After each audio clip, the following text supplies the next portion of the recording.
This week on Historic Moments, we're going to discuss defunding the police, New York to reopen, and U.S. jets versus Russian bombers.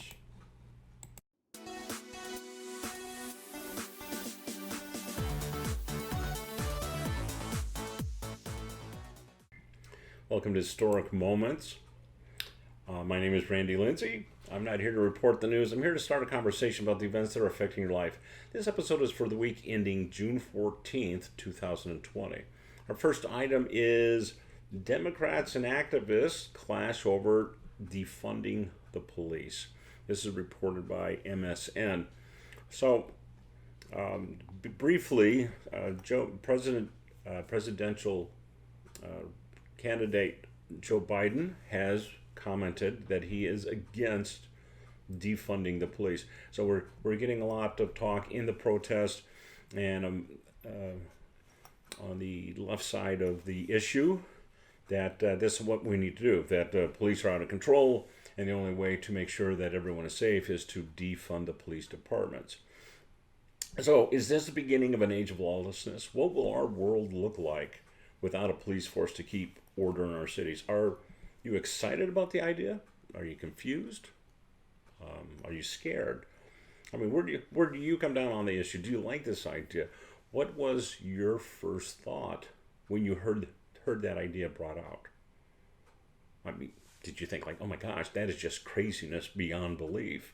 Or maybe you see a more of a solution that defunding isn't a sign of lawlessness, it's a step towards a more logical way of maintaining law and order. I'm not sure.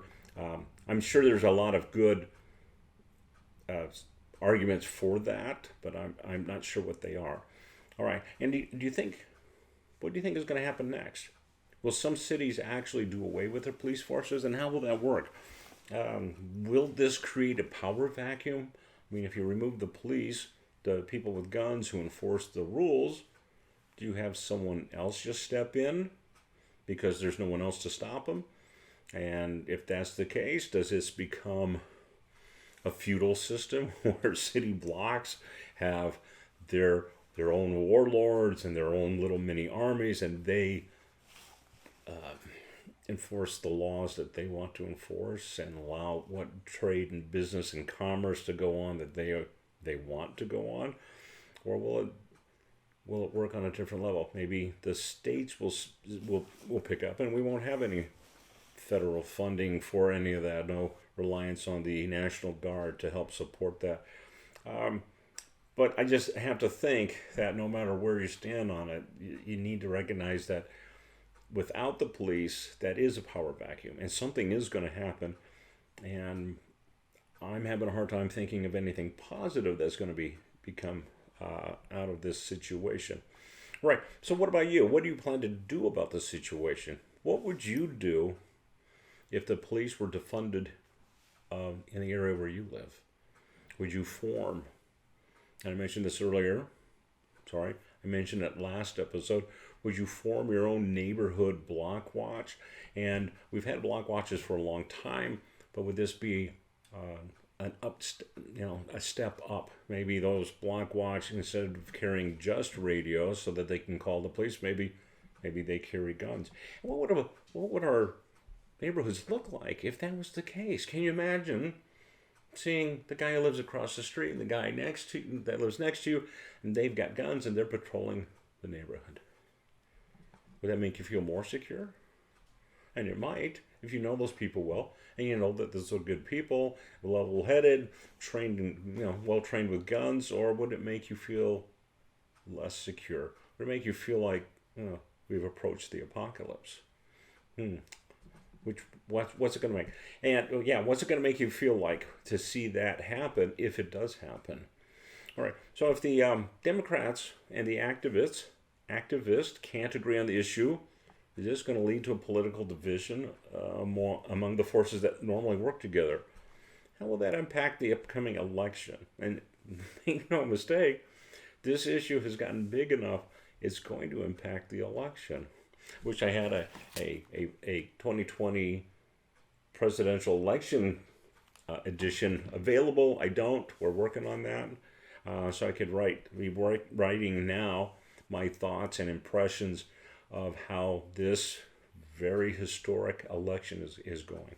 And yeah, it's going to be historic. You just wait and see. This is going to be an election like no election we've ever had. All right, so how are these events of the defunding police going to affect the election? Is it going to push a lot of Democrats who would normally vote for the Democrat,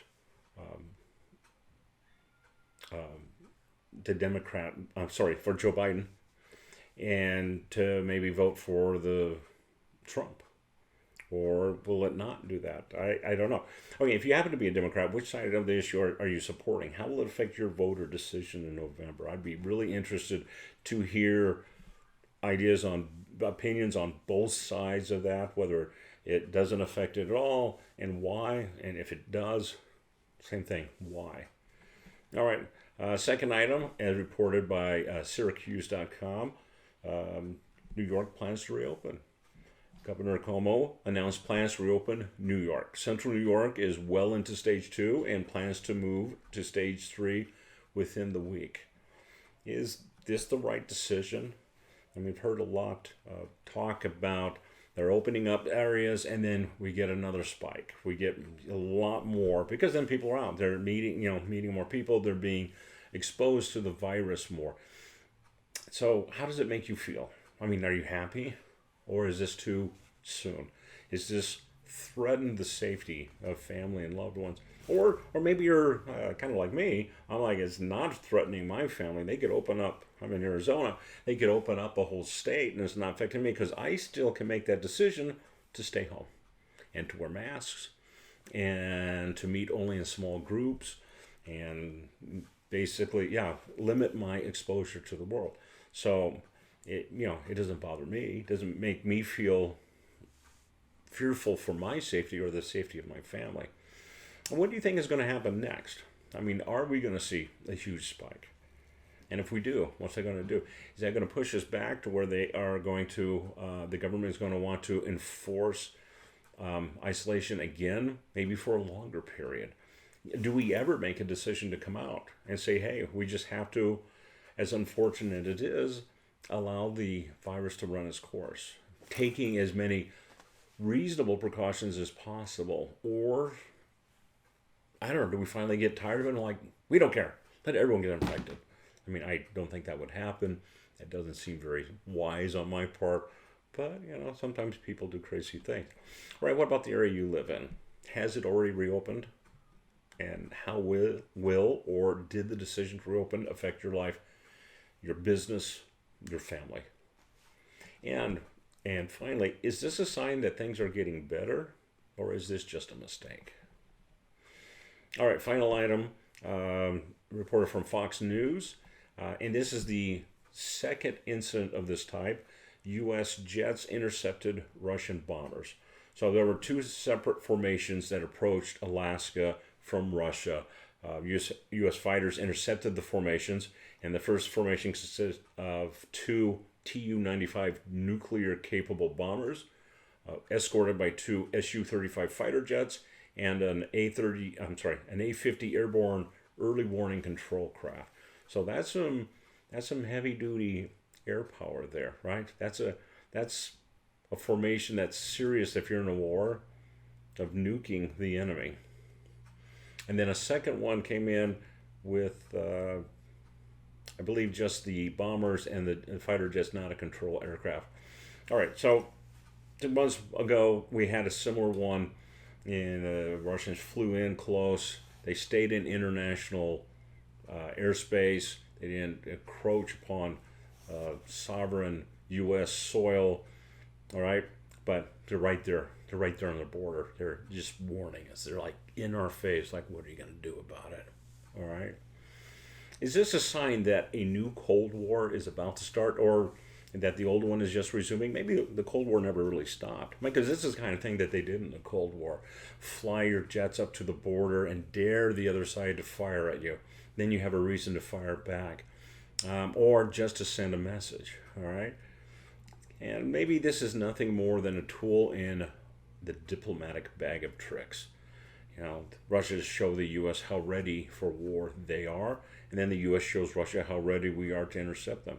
Maybe this will be a start of a whole new area of political interaction between countries. Catch our bombers and we sign your peace treaty or your trade treaty, and you miss them, and and we're going to have to remove our sanctions against you.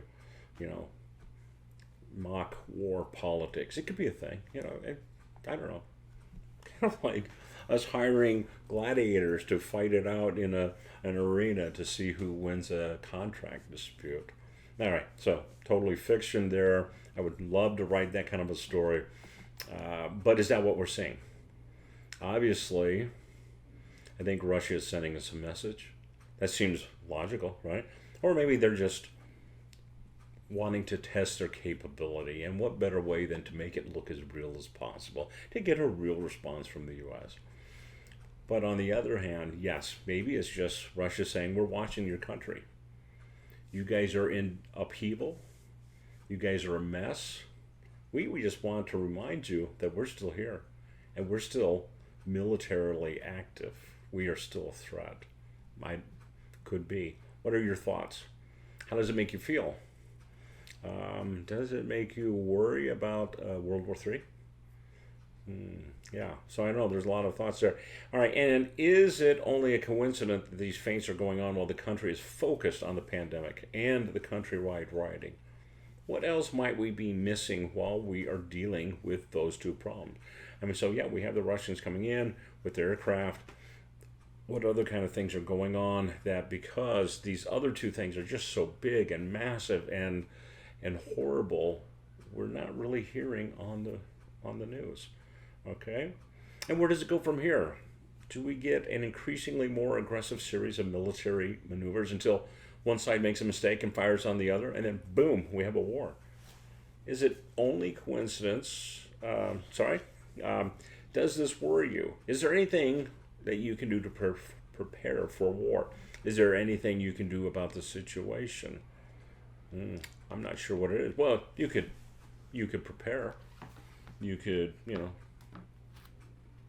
do some supplies. Make sure you have plenty of food stocked up, which would be wise counsel considering the whole scare on the market scene within the last few months. I mean, so definitely, I think this could be falling into the realm of historic moments. What might happen militarily in the next couple of years?